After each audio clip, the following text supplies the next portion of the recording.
পরিবর্তিত বিশ্ব পরিস্থিতিতে চাপে আছে রপ্তানি খাত। এমন প্রেক্ষিতে রপ্তানি পণ্য ও রপ্তানি বাজার বহুমুখীকরণের কোনো বিকল্প নেই, সেটি আবার স্মরণ করিয়ে দিয়েছেন প্রধানমন্ত্রী শেখ হাসিনা। এই বিকল্পহীন ক্ষেত্রগুলোতে কিভাবে এগোবে বাংলাদেশ, এ নিয়ে আমরা শুনব প্রবীণ অর্থনীতিবিদ এবং আন্তর্জাতিক বাণিজ্য বিশ্লেষক ডক্টর জাইদি সাত্তারের কাছে। ডক্টর জাইদি সাত্তার, স্বাগত আপনাকে। আমাকে আমন্ত্রণ জানানোর জন্য। যুদ্ধের কারণে ইউরোপের অর্থনীতি যথেষ্ট চাপে আছে। প্রধানমন্ত্রী শেখ হাসিনা আজ বলেছেন ইউরোপের এই বাজারকে কাজে লাগাতে হবে সংকটের এই সময়টাতে। আপনি কি বলবেন? এখন জন্ম সনদ দিয়ে খোলো বিকাশ স্টুডেন্ট অ্যাকাউন্ট, নিজের বিকাশ নিজে কর। ধন্যবাদ। মাননীয় প্রধানমন্ত্রীর নজরে এই বিশেষ চ্যালেঞ্জ, এটা একটা জাতীয় চ্যালেঞ্জ বলতে হয়। আমাদের রপ্তানি বৈচিত্র্যকরণটা, এটা অনেক দিন ধরেই চেষ্টা হচ্ছে, কিন্তু খুব একটা অগ্রসর আমরা দেখতে পাচ্ছি না। তো এখন ওনার নজরে যখন গেছে এবং উনি এটা আইডেন্টিফাই করেছেন, বলছেন যে আমাদের বিভিন্ন দেশ আরো অনেক বাজার আমাদের খুঁজে বের করতে হবে এবং আমাদের রপ্তানি শুধু এক গোষ্ঠী জিনিস না, যেটা আমরা তৈরি পোশাকের উপরে ভরসা করে এতদিন ধরে চলে আসছি, কিন্তু আমাদের আরো অনেক পণ্য কিন্তু আমরা তৈরি করতে পারি এবং আমরা করছিও এবং রপ্তানিও করছি। আপনারা হয়তো আশ্চর্য হবেন যে আমাদের তৈরি পোশাক 216টা পণ্য, কিন্তু আর অন্য প্রায় 1500টা কিন্তু অন্য পণ্য আমরা রপ্তানি করে থাকি, কিন্তু খুব ছোট ছোট। এইগুলির ভলিউম আমাদেরকে বাড়াতে হবে। কিন্তু এখন মেইন সমস্যা যেটা আমরা রিসার্চ করে আইডেন্টিফাই করেছি, উনি যেগুলো বলছেন কোন কোন দেশে রপ্তানি করা যায়, এবং আমাদের কিন্তু প্রতিযোগী কিন্তু আমাদের কম্পিটিটিভনেস কিন্তু আমাদের আছে, এবং আমরা এটা রিসার্চ করে দেখেছি যে অন্তত পক্ষে 500টা পণ্য কিন্তু আমরা রপ্তানি করতে পারি।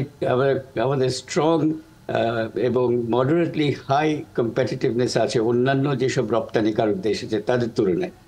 কিন্তু একটা প্রধান কারণ এইটাতে আমরা অগ্রসর হতে পারছি না, আরো এই বৈচিত্র্যকরণ আমরা আরো জোরদার করতে পারছি না, তার প্রধান কারণ হচ্ছে যে রপ্তানি করতে গিয়ে এই উৎসাহটা পাচ্ছে না রপ্তানিকারকরা। তারা দেখছে যে দেশীয় বাজারে বিক্রি করলে তাদের মুনাফা অনেক বেশি, রপ্তানিতে কিন্তু কম্পিটিশন আছে এবং মুনাফার হার কিন্তু খুব কম।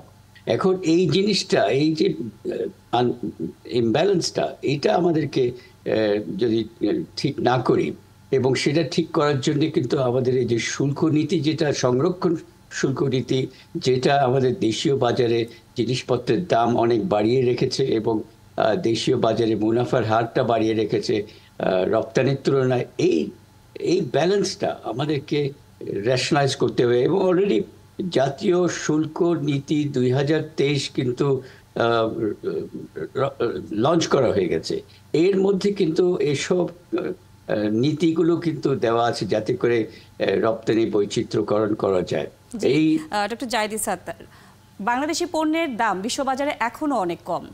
পণ্যে অধিক মূল্য সংযোজন করতে আমরা আসলে কি করতে পারি? আপনি যেটি বলছিলেন, না, আমাদের আন্তর্জাতিক বাজারে যদি আমাদের পণ্যের দাম কম থাকে তাহলে প্রতিযোগী পণ্য আমরা তাহলে, বিশেষ করে যখন তৈরি পোশাকের বাইরে যখন আমরা এই যে 1400-1500টা ছোট ছোট পণ্য আমরা যেগুলি রপ্তানি করে দেখি, আমাদের আন্তর্জাতিক বাজারে এক্সপোর্ট শেয়ার একেবারে অতি সামান্য।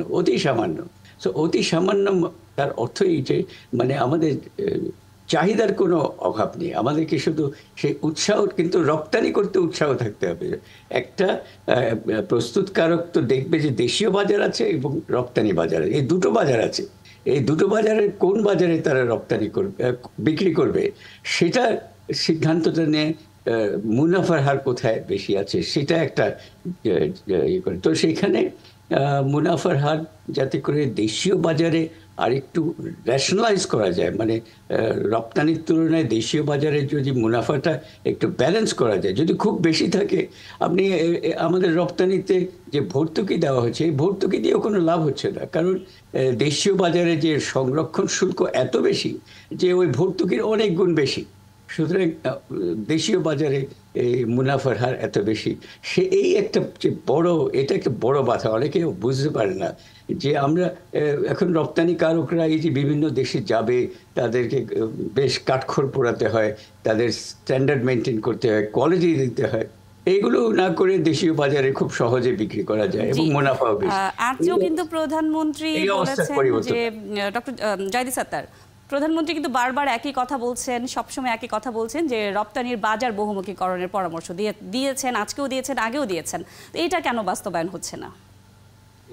এটাই তো, উনি এই জিনিসটা ওনার মাথায় এসছে। এখন আমাদেরকে কিন্তু ওই স্ট্র্যাটেজি, ওই কৌশলগুলো নিতে হবে, এবং এটা একটা বড় কৌশল। আমরা কিন্তু এমনি বলছি না, আমরা গবেষণা করে বলছি যে আমাদের অনেকগুলো পণ্য আছে যে আমরা কম্পিটিটিভ আন্তর্জাতিক বাজারে, কিন্তু আমাদের যে শুল্ক নীতি আছে, এই শুল্ক নীতি কিন্তু আমাদের বড় বাধা। এটা কিন্তু অনেকে বুঝে না যে শুল্ক নীতির সাথে রপ্তানির কি সম্পর্ক। শুল্ক নীতিটা এমন আমাদের যে এই যে দেশীয় বাজারে মুনাফাটা অনেক যদি বেশি থাকে রপ্তানির তুলনায়, তো রপ্তানি করবে কি করে?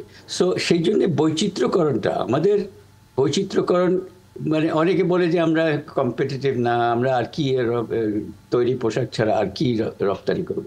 কিন্তু আমরা এই বড় লিস্ট আছে, এই মানে আপনি এগুলি সবগুলো নাম দেওয়া মুশকিল, কিন্তু এগুলো আমরা রপ্তানি করে যাচ্ছি। কিন্তু আমরা শয়ে প্রোডাক্ট কিন্তু ছোট ছোট অ্যামাউন্ট, মানে $1 মিলিয়ন নিচে এগুলো রপ্তানি করে যাচ্ছি। কিন্তু আমাদের এই রপ্তানি বাড়াতে হবে।